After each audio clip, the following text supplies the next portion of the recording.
Vamos lá, meus irmãos, vamos lá, minhas irmãs, continuando a nossa quinta aula de Introdução ao Antigo Testamento 2, é o terceiro bloco, nossas aulas estão sendo gravadas, tá bom? Terminamos há pouco o livro de Isaías, profeta Isaías. Hoje falamos sobre a introdução aos livros proféticos, baseado ali na obra do Hill e do Walton. Iniciamos o profeta Isaías e já concluímos, né, os slides baseados no livro do Stanley Ellison, e agora continuaremos falando sobre o material também do Stanley Ellison, e a gente vai mergulhar no profeta Jeremias, tá bom? Então, vamos lá, profeta Jeremias, meus irmãos, esse profeta aqui tão importante, né? Jeremias, dossiê de uma nação em colapso, lágrima, julgamento e o amanhecer de uma nova aliança. Olha só que interessante. Há pouco eu tinha falado para vocês sobre o período em que Isaías profetizou. Foi um profeta longevo, do reino do sul, Judá, capital em Jerusalém. Ele era um profeta da corte, logo, ele era um profeta palaciano. Ele profetiza aqui do ano 740 até 680.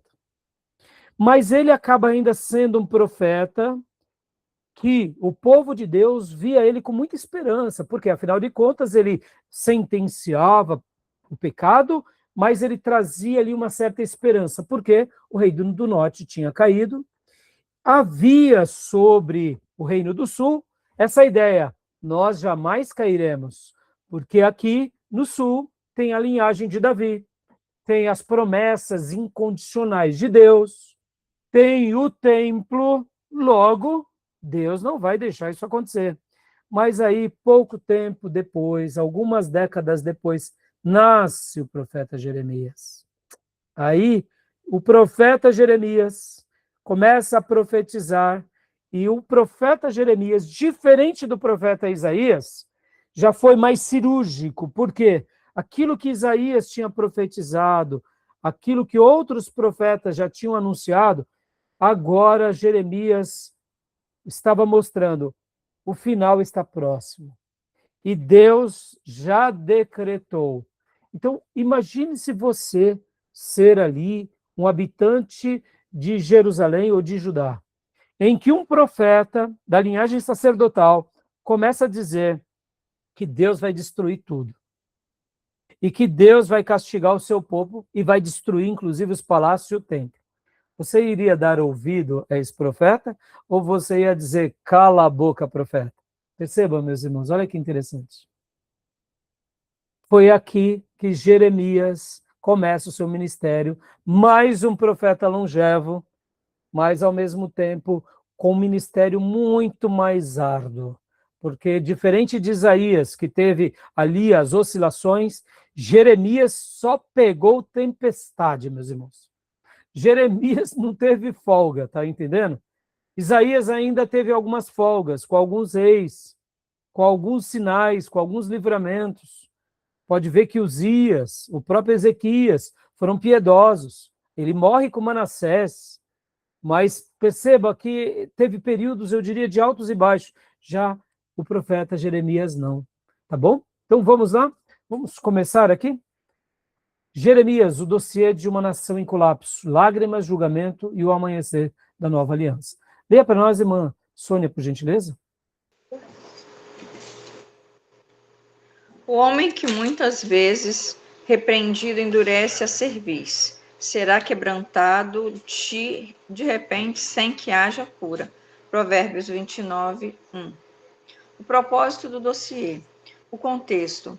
Um aviso de 1/10 hora para uma nação em queda, livre rumo ao desastre espiritual e político. Ou seja, ele profetiza na 1/10 hora, ou seja, na última hora. Olha, arrependam-se. Está em queda livre, meus irmãos. Percebam, olha como o ministério profético era difícil. Mas essa nação estava em queda livre. Em queda livre. Segundo ponto, leia para nós, irmão. A mensagem central. A salvação não viria por um milagre de libertação, mas pela rendição e submissão ao julgamento da Babilônia para evitar a aniquilação total. Em outras palavras, era como se ele te dissesse: rendam-se à Babilônia, rendam-se ao Império Ímpio. Ah, meus irmãos, tem lógica isso? Não tem. Por isso que a mensagem dele foi uma mensagem que os reis, os próprios homens do sacerdócio, os levitas, olhavam assim com uma certa dúvida. Nós, povo eleito de Deus, vamos se render aos ímpios? Mas era essa mensagem que Deus estava dando. E o resultado? Um clamor na noite, rejeitado pela nação e por seus líderes de forma inflexível. Ou seja, meus irmãos, enquanto eu fazia minhas lições de casa aqui, meus irmãos, eu pensava, eu admiro demais o profeta Jeremias, meus irmãos. Assim como o profeta Isaías foi gigante, mas o profeta Jeremias foi extraordinário. Porque ele é um tipo de Jó que não sofre apenas pelo advento da sua vida ou família. Ele sofre porque ele é obediente a Deus, à nação de Deus. E ele vai na contramão de uma nação inteira.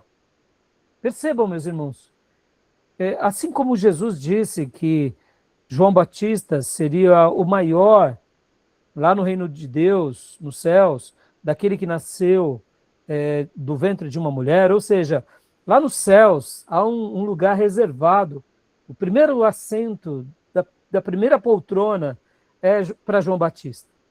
Logo, depois de Jesus, é claro, Jesus é o nosso Salvador e é incomparável, mas Jesus disse que o maior nascido de ventre de mulher era João Batista.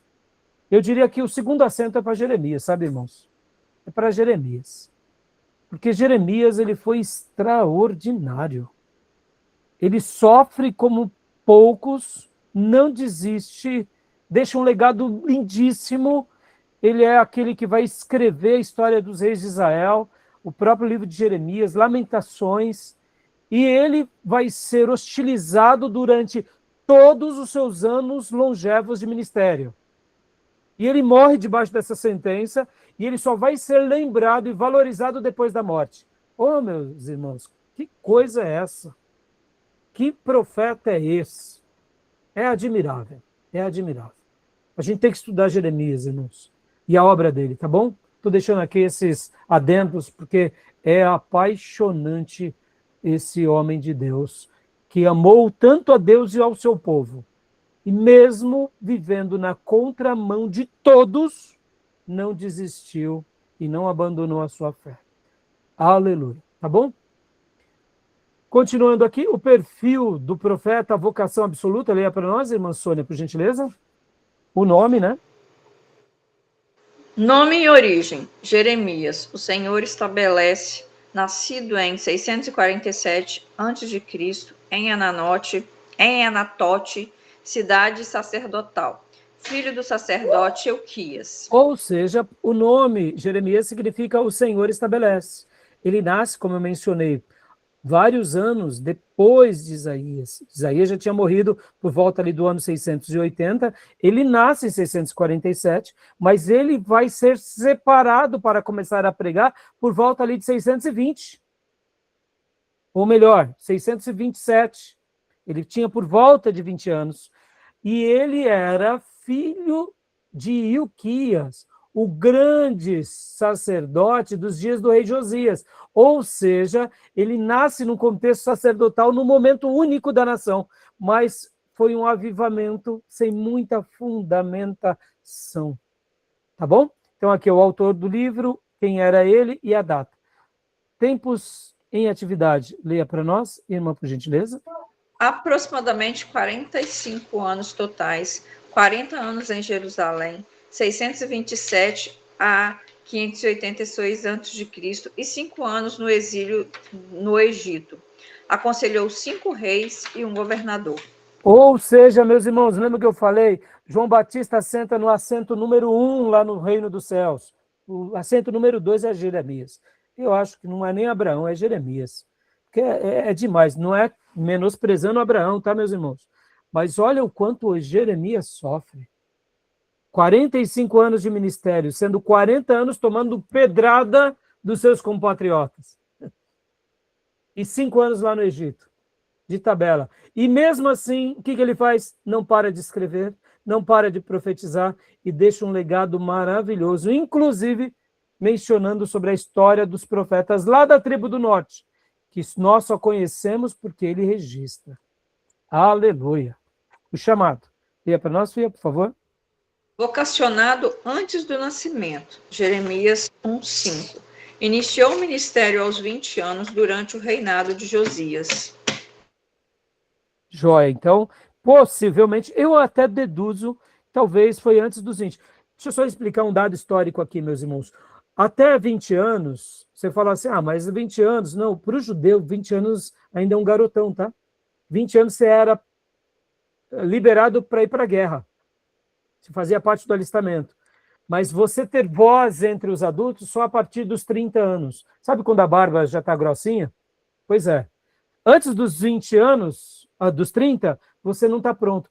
Por essa razão, o ministério de Jesus não começa aos 12 anos de idade, nem aos 20 anos de idade, mas aos 30 anos de idade. Porque o judeu começava a respeitar outros quando ele já estava na sua maturidade plena. 30 anos é quando o homem já chegou na sua maturidade plena. Mas Deus separa ele aos 20. Por isso, lá no capítulo 1, ele questiona Deus. Senhor, ainda sou um garoto. Mas Deus diz, eu estou te levantando. Por quê? Porque era uma mensagem urgente. E estatísticas incomuns?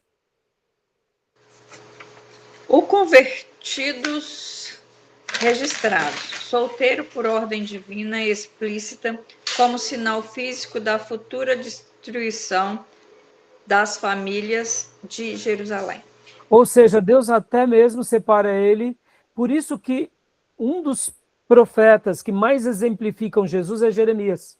Porque percebam, irmãos, ele tinha tanta certeza do seu chamamento e da sua vocação e do momento da destruição que Deus até preservou ele de ver a sua família perecer.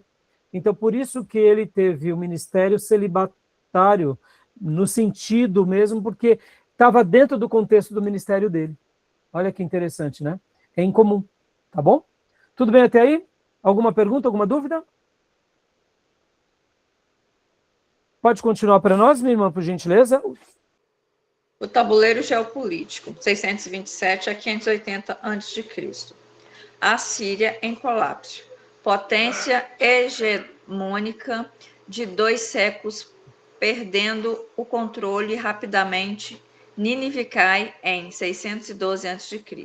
Ou seja, olha que curioso, meus irmãos, assim como Isaías viu o Império Assírio destruir Samaria, agora o próprio Jeremias viu o colapso da Síria.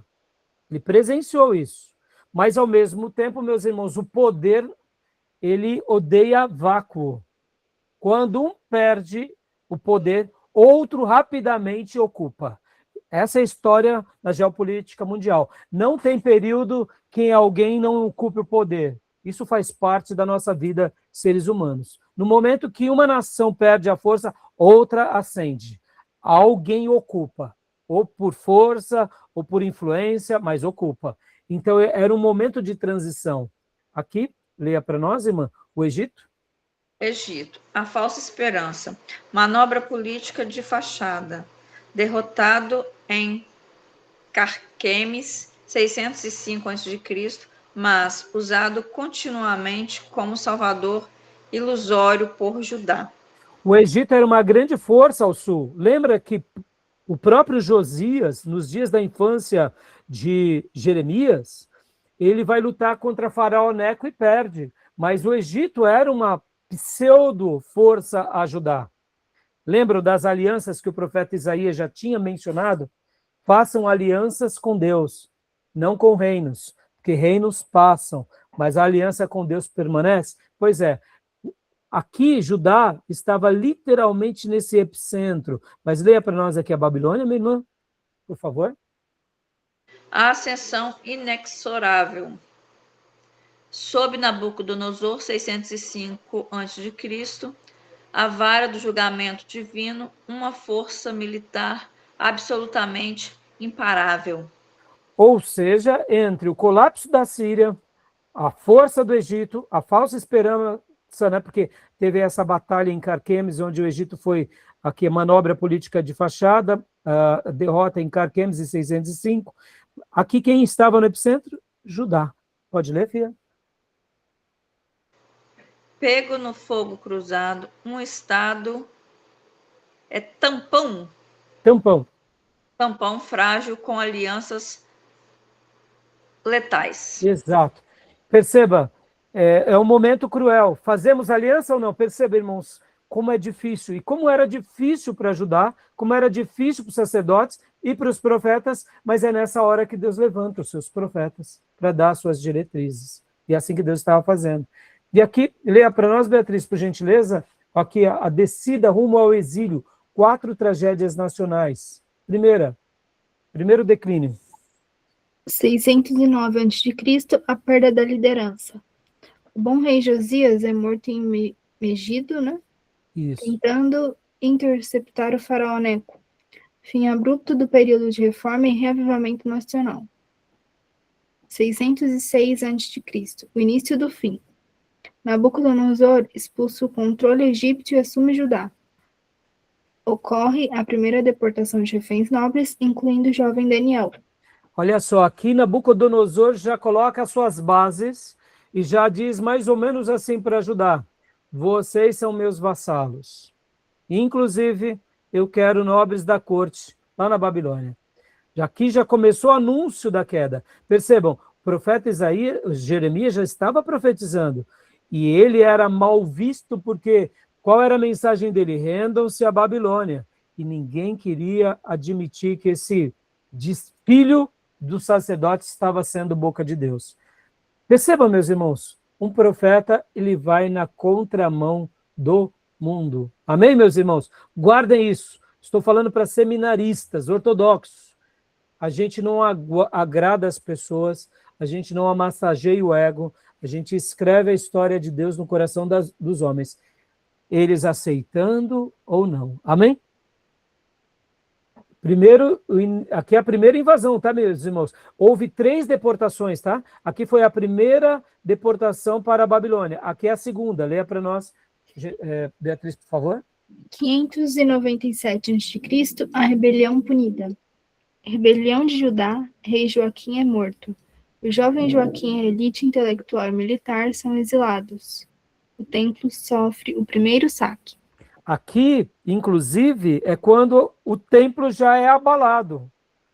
E aqui também o profeta Ezequiel vai viver às margens do rio, que é citado lá na Babilônia.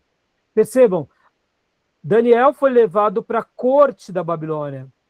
Ezequiel foi levado às margens do rio, um lugar mais simples, Deus levando os seus servos. Mas o castigo estava invadindo todos. E quem estava profetizando? Jeremias, meus irmãos, Jeremias. Perceba, meus irmãos, como foi difícil. E aí vem a queda.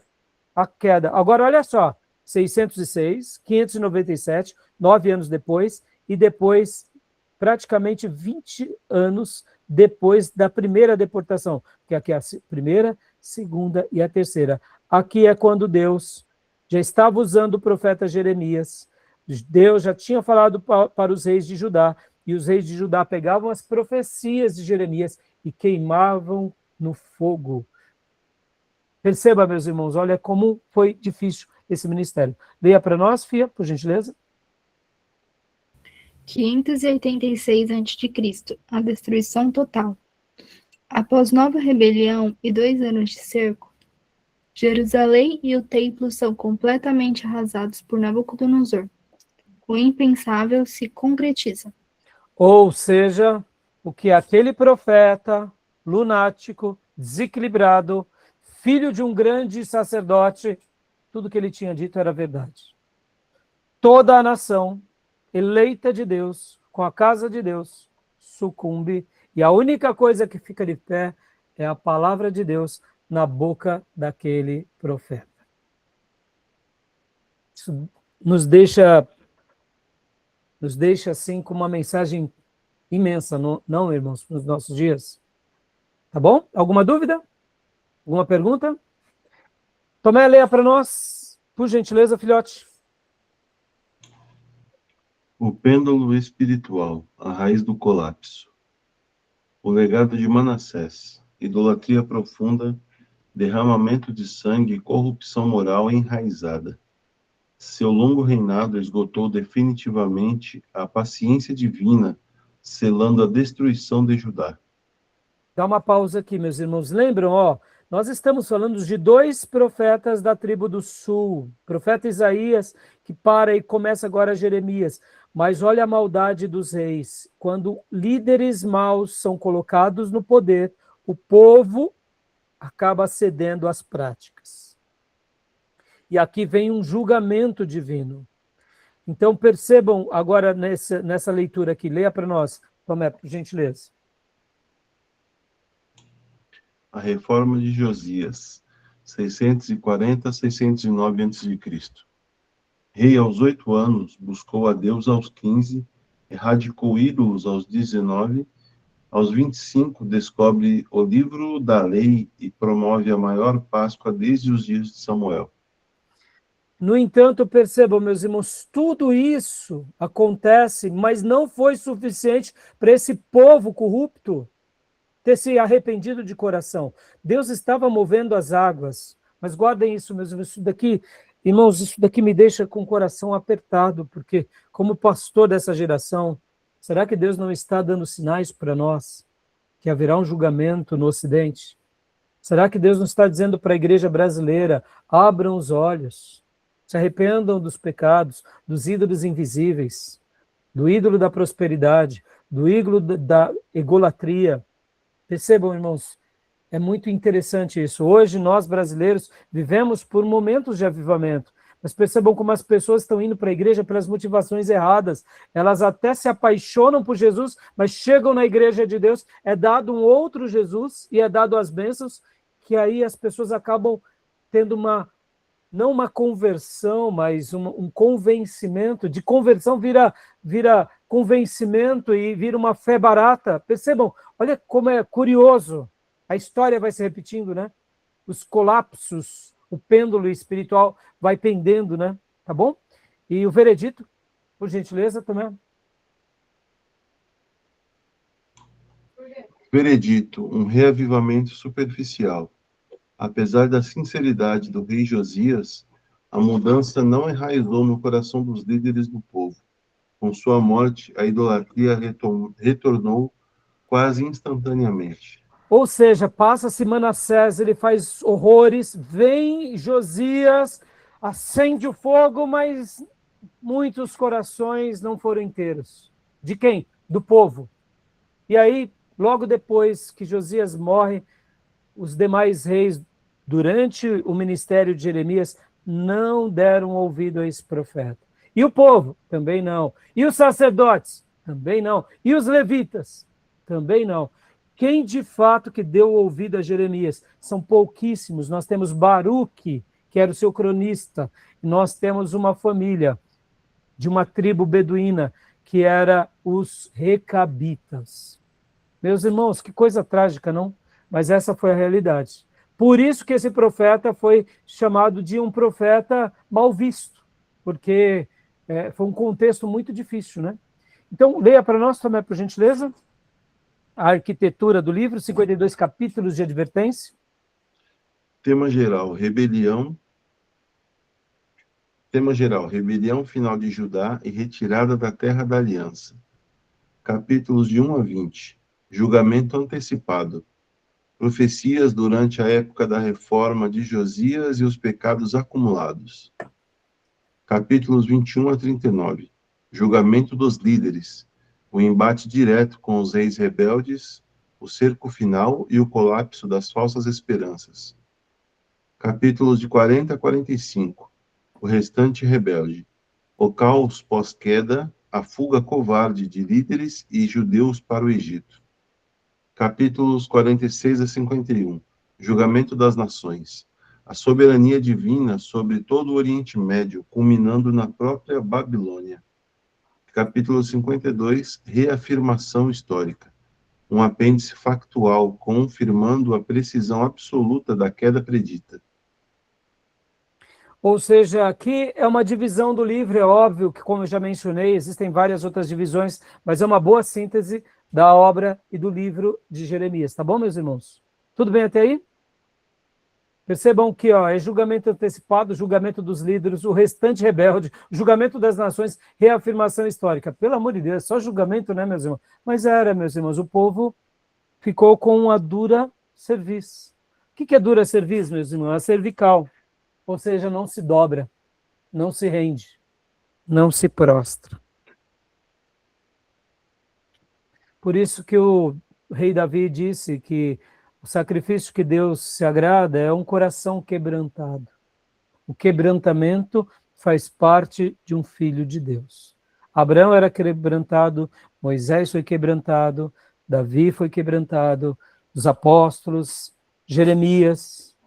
Quem não é quebrantado tem, eu diria, um problema no seu coração.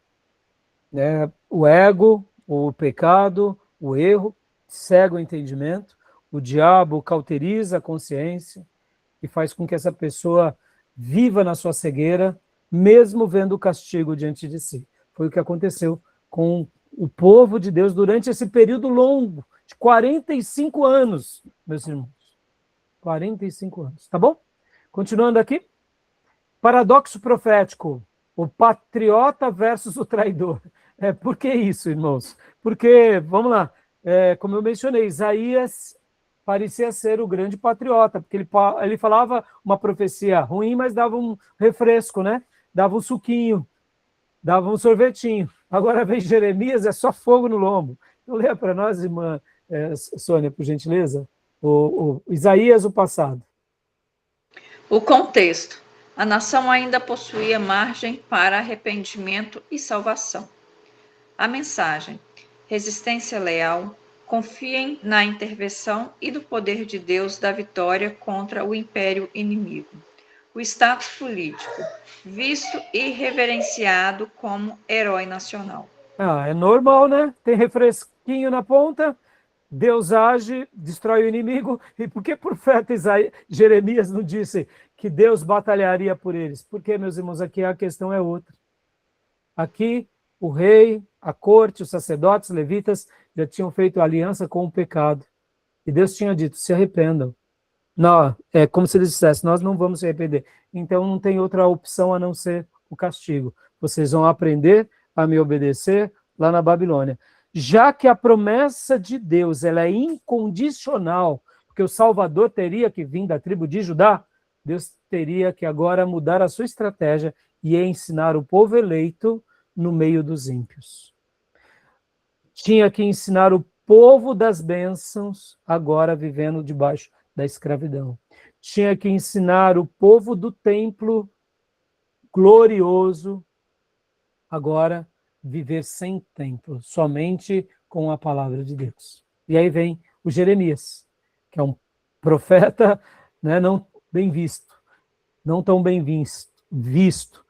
Jeremias, o presente. Leia para nós, irmã, porque ele era visto como traidor, né? O contexto. O contexto. Judá atravessou o Rubicão. A corrupção atingiu o ponto de não retorno sob Manassés. Vou dar uma explicação aqui. O rio Rubicão foi quando o imperador romano ele teve que atravessar e, segundo as palavras dele, era agora a sorte está lançada. Essa expressão atravessar o Rubicão seria o seguinte: estou tomando uma decisão e essa decisão agora vai mudar a história, não tem como voltar atrás. Judá tinha feito a sua última cartada, ou seja, eles não tinham se arrependido, eles atravessaram o Rubicão. Percebam que na nossa vida, meus irmãos, muitas vezes Deus nos dá chances, mas em alguns momentos nós não temos chance. É uma escolha, ou seja, que não terá mais volta. E aqui foi o caso de Judá. Tá bom? A mensagem? Rendição total. Submetam-se voluntariamente à Babilônia como instrumento disciplinar de Deus para preservar suas vidas. Guardem isso, em 606, Deus já estava usando ele. Aí vem em 597, Deus continua usando ele. E o povo fala o quê? Não vou se render. O rei fala, não vou se render. Então vem 586 e aí Deus vai lá e destrói. Percebam, Deus já tinha decretado. Rendam-se. Não era para ter tanta tragédia. Mas já que eles não aceitaram, ou seja, eles passaram pelo Rubicão, atravessaram o Rubicão. A sorte foi lançada, mas no caso deles foi o azar, porque eles escolheram o caminho que Deus não escolhe. Toda vez que a gente escolhe o monte da maldição, não tem como dar certo naquele que vive no pecado. O status público, leia para nós, irmã. O status público, considerado covarde, preso, espancado e classificado como traidor do Estado. Olha aí, meus irmãos, você é o mensageiro de Deus, profeta de Deus, ministro do Senhor, e é só chumbo grosso. Ele foi ali rotulado como traidor do Estado, como profeta maldito, como tudo de feio e horroroso. E aí, meu irmão? E aí, minhas irmãs? Estão dispostas a um ministério assim? Estão entendendo? Será que Deus... O que Deus tem reservado para nós? Eu espero que a gente não passe por algo assim, mas percebam, irmãos, muitos pastores vão passar por momentos assim. Serão profetas numa geração que, depois de ter se dedicado durante anos, ainda vão ser classificados como traidor, como reprovado, como uma pessoa não bem vista, não benquista, mas saibam de uma coisa, Deus não se esquece dos seus. Importante que a gente se mantenha fiel, tá bom? A gente está chegando já no final. E aqui, leia para nós, Beatriz. Por favor. Profeta chorão, sentença com lamentação. Diferente de outros arautos do julgamento, Jeremias entregou a sentença de morte da sua própria nação com profunda angústia pessoal. Ele não apenas previu a dor, ele a absorveu. Ou seja, meus irmãos, ele é aquele que vai dar a notícia ruim, meus irmãos. Uma coisa horrorosa. Ninguém quer isso, mas foi ele. Só que ele não se coloca aqui de uma forma seca, tipo assim, bem feito, seus desviados. Ele sofre a dor do seu povo. Ele amava o seu povo. E é nisso também que a gente vê Jesus amando o profeta Jeremias, valorizando, e nós vemos características messiânicas no ministério de Jeremias, porque ele ama mesmo aquele que é rebelde. Então, leia para nós, Beatriz, por gentileza. A lágrima. Oxalá minha cabeça se tornasse em águas e os meus olhos em fonte de lágrimas. Então choraria de dia e de noite. Jeremias 9:1. Prenúncio cristológico. Um paralelo perfeito. Jeremias viu a si mesmo como manso cordeiro que é levado ao matadouro. Jeremias 11:19. Antecipando o homem de dores e o Cristo que choraria sobre as mesmas pedras 6 séculos depois. Meu Deus, coisa tremenda, não, meus irmãos? Agora, percebam o sentimento do profeta, meus irmãos. O profeta Jeremias, ele se compadece, ele não tem alegria de ser esse que traz uma mensagem de dores.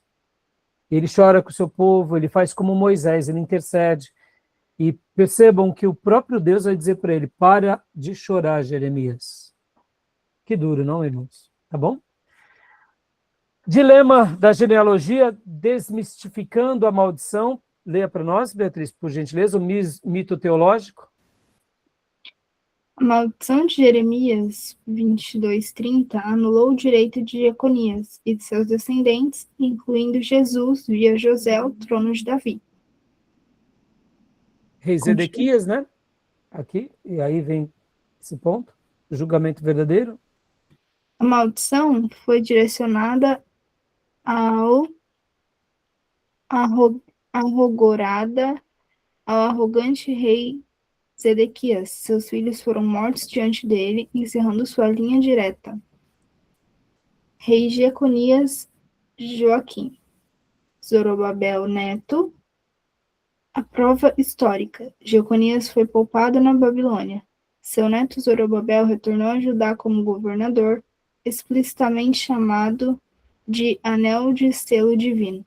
Lembra que a gente já mencionou sobre Zorobabel, nós voltaremos a ver quando falarmos dos profetas Ageu e Zacarias, mas ele é neto de Joaquim, ou de Jeconias.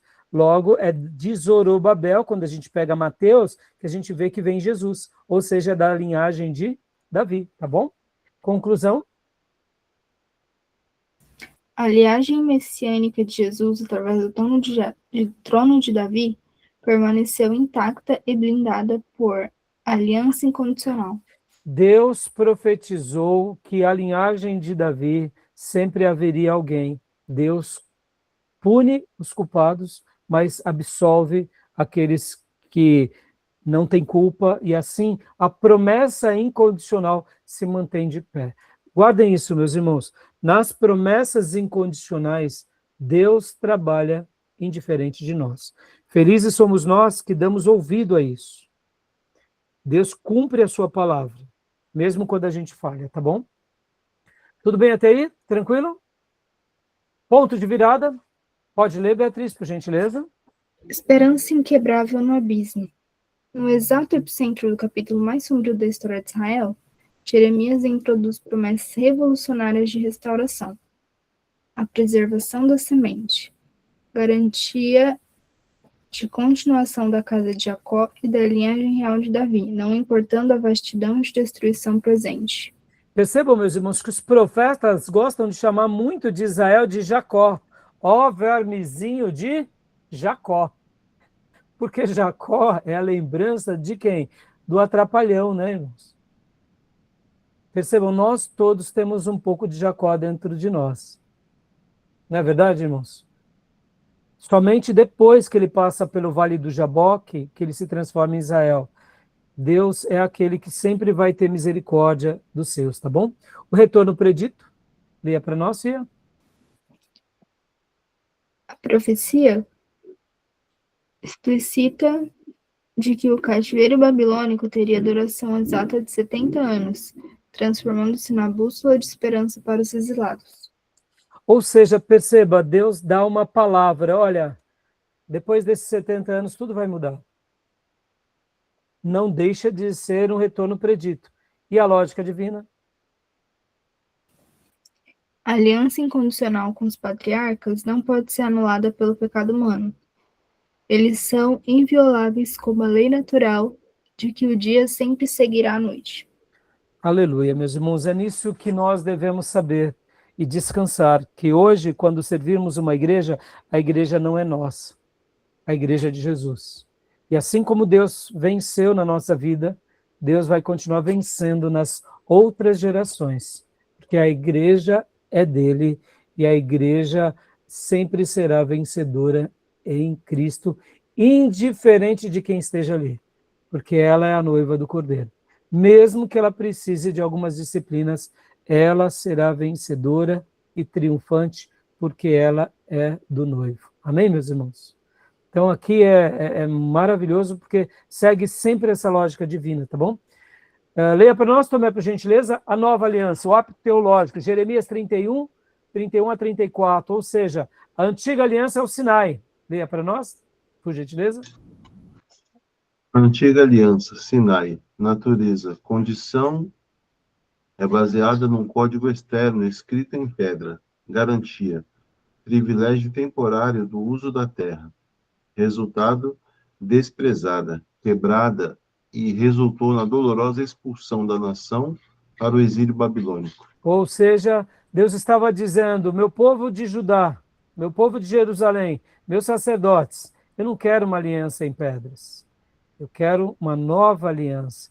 E Jeremias é esse arauto, que mesmo no Velho Testamento, mesmo num contexto de condenação, estava ensinando aquele povo a olhar não para a aliança do Sinai, mas para uma outra aliança que nasce no nosso coração. A nova aliança no coração. Leia para nós, Tomé, por gentileza. A nova aliança, coração, natureza, incondicional. A lei não é mais um código externo, mas um guia interior cravado diretamente no coração. Público, firmada com o fiel restante que conhece e teme ao Senhor. Resultado, substituição total da aliança temporária de Moisés, resultando no retorno definitivo do povo e perdão eterno. Aqui, meus irmãos, a gente tem que fazer esse exercício o tempo todo, porque muitas vezes a gente pode se perder nas práticas da religião, no jeito de viver religião, como cristão, porque quando a gente perde essa aliança do coração, a gente perdeu tudo, tá bom? E Jeremias nos ensina isso, estava ensinando isso ao povo. Já estamos concluindo? Continua a tomar para a gente, por gentileza? Cristologia, o rei que traz a própria justiça. Embora Jeremias seja o menos focado no Messias entre os profetas maiores, suas duas referências diretas, capítulos 22 e 33, são teologicamente definitivas. O título real, o renovo de justiça, a promessa de um descendente da árvore de Davi que, em brutal contraste com reis iníquos, como Jeoaquim e Zedequias, executará juízo e justiça absolutos na terra. O nome divino, Senhor, justiça nossa. A revolução teológica final. O Messias não apenas exige justiça, ele fornece a justiça que o povo é incapaz de produzir. A justiça do rei se torna a justiça da nação. Fantástico. Percebam, ele não tem muitas menções ao Messias, mas o pouco que tem é fantástico. É o renovo da justiça e é o Senhor justiça nossa. Olha só que interessante, Isaías é chamado livro messiânico, fala muito do filho. Jeremias destaca muito o pai, o juiz supremo. Interessante, não? Tá bom? E Ezequiel tem uma característica que ele profetiza muito sobre o Espírito. Então, nós poderíamos dizer que esses três profetas, eles têm características bem peculiares. Eles mostram o Deus triuno, como Pai, como Filho e como Espírito Santo, já na Antiga Aliança. Interessante, não? Tá bom? E continua a tomar para a gente, por gentileza. O veredito do tempo, o legado de Jeremias, o chamado, rejeição total. Suportou mais de 40 anos de ódio, isolamento e tortura para entregar verdades absolutas a uma nação intoxicada por nacionalismo cego e falsas seguranças religiosas. Só um minuto, irmãos. Olha, aqui é o meu temor. Nacionalismos cegos e falsa segurança religiosa. Pensem sobre isso, tá bom? Nesses 500 anos de protestantismo, nós já temos lições inúmeras sobre o que é uma intoxicação por nacionalismo cego e falsa segurança religiosa. Que Deus nos livre disso, tá bom? 2. Pode ler para nós também a crise? A crise, o profeta da destruição. Sua insistência inflexível na submissão rendeu-lhe o rótulo de traidor, mas o tempo provou que ele era a única voz da realidade quando Jerusalém desabou em 586 a.C. E aí ele vai profetizar mais 5 anos lá no Egito, sofre com o povo de Deus, porque o pecado do povo também respinga nele, e ele continua deixando um legado, que são seus escritos, suas obras, sua oração, e lá na Babilônia ele foi a pessoa mais prestigiada entre todos os demais. Por quê? Porque foi ele que foi o arauto de Deus. Agora, olha só, meus irmãos, ele foi considerado um traidor. Guarde isso, meus irmãos. Seja fiel ao chamado que Deus te deu. Ouça o que Deus está te dizendo e cumpra até o final. Não importa o que digam as pessoas e, quem sabe, alguns líderes religiosos. O importante é nós cumprirmos com a nossa vocação. E no futuro, segundo a vontade de Deus, seremos aquilo que Deus desejar que nos tornemos. Se formos lembrados como homens de Deus, ótimo. Se formos lembrados como lunáticos, o tempo dirá o que fizemos. Se foi realmente uma obra de Deus ou se foi coisa da nossa cabeça. Jeremias dá a prova de que vale a pena sofrer e vale a pena perseverar. A promessa. a promessa, o arquiteto da esperança. A precisão matemática de sua previsão, 70 anos de exílio, transformou-o de pária no herói espiritual do exílio, pavimentando o caminho teológico e psicológico para a nova aliança e o Messias. Ou seja, lá na Babilônia, Jeremias foi lido por Daniel, por Ezequiel, pelos sacerdotes, e agora aquele povo quebrantadinho, sem dura serviço, volta depois de 70 anos para casa, para restaurar a sua fé, e dessa forma a gente vê como esse homem foi grande. E aqui, documento de origem, né? Como eu disse, é baseado no livro Conheça Melhor o Antigo Testamento, Stanley Ellis. Terminamos aqui.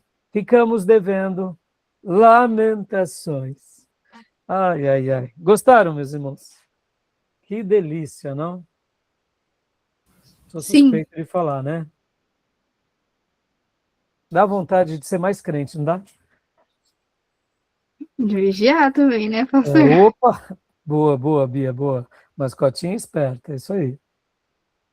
Que Deus nos ajude, né, meus irmãos? Então, hoje, né, ficamos na introdução dos livros e profeta Isaías e Jeremias.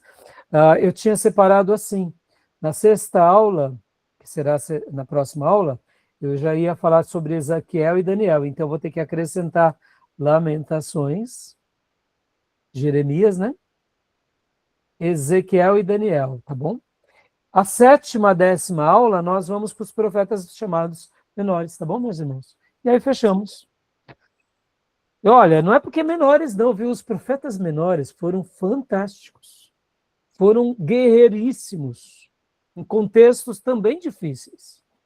É que nem nós hoje, irmãos.